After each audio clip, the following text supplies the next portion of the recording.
Welcome back to our Thursday edition of For the Record. It's Jason Farr, and it's time for news and notes here in the city.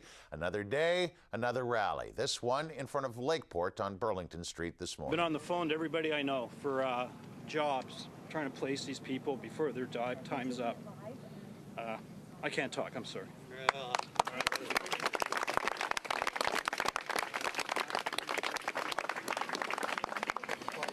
Here we are at the beginning, really, of a long weekend where people should be, finishing work today and heading off to spend time with family and friends and enjoy a couple of days of relaxation and beginning of the spring.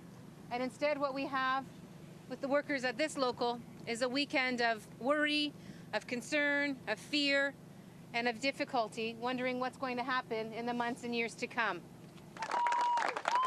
Know very well that this fight is not over. I've already talked to the Minister of Economic Development and Trade. In fact, the morning I heard about this plant closure, I went straight across the legislature right in the middle of question period, and I asked her straight out. I said, if you're not going to be prepared to save those jobs, if Labatt's is going to be able to just, take this production over to London, then at least do something to keep this equipment here. So she's on notice already that this is the expectation. And I'm working with the union leadership to try to do everything we can to put the pressure on both the provincial government and the company to do the right thing by our community, because we've done the right thing by them for many, many years. I'm very disappointed in the absence of our political leadership on this issue. I've got Scott Duvall here from City Council. Andrea, of course, was stepped right up to the plate. Where's everyone else? All I'm hearing is, well, we could have put food production in there. Well, guess what? We should have food production and beer production. We've got lots of places to put food production. This is doing just fine what it is. It's ridiculous to take production capacity out of a city, and for Labatt to claim that this plant is inefficient in any way is ridiculous. The other thing that bothers me is when we had the issue with whether or not the Hilton Works would close. Many people, politicians, stepped up and said, let's get retraining.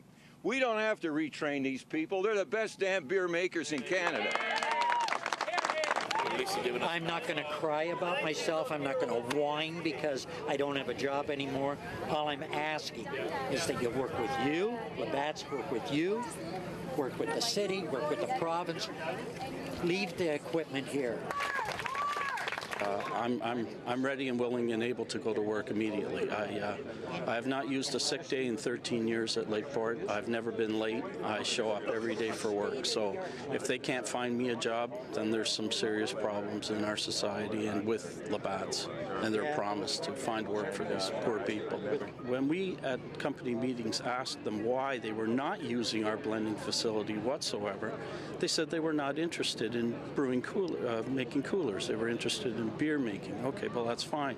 So now that they've determined they don't want to stay here, why would they not allow somebody to come in to produce coolers and other alcoholic beverages which are not in direct competition with them whatsoever? I think it's nothing but corporate greed. They're trying to come up with the sheriffs or the market so they have full control of it. I really think it's devastating news, but it's a business decision they've made. What really bothers me is I've seen a lot of plant closures, but why the fire sale with 30 days notice? This is the most disgusting thing. It's shameful what a company does. How does 145 people now get their lives together within 30 days? No planning, no nothing. I think it's disgusting. I'm sure that we can go in and see some of those ministers and ask them to see how much pressure we can put on Labatt's of keeping this machinery here. If they don't want their plant here, okay, that's a business decision, but why the machinery? Okay, if they got the state-of-the-art material in London, then leave this machinery here and let other people come in and see if we can continue to make beer. The closing of the plant brings to an end a very long beer run here in the city of Hamilton. The Lakeport building itself has been on that site since 1947. Special thanks to our technical director, David Meidlow. A brilliant piece there.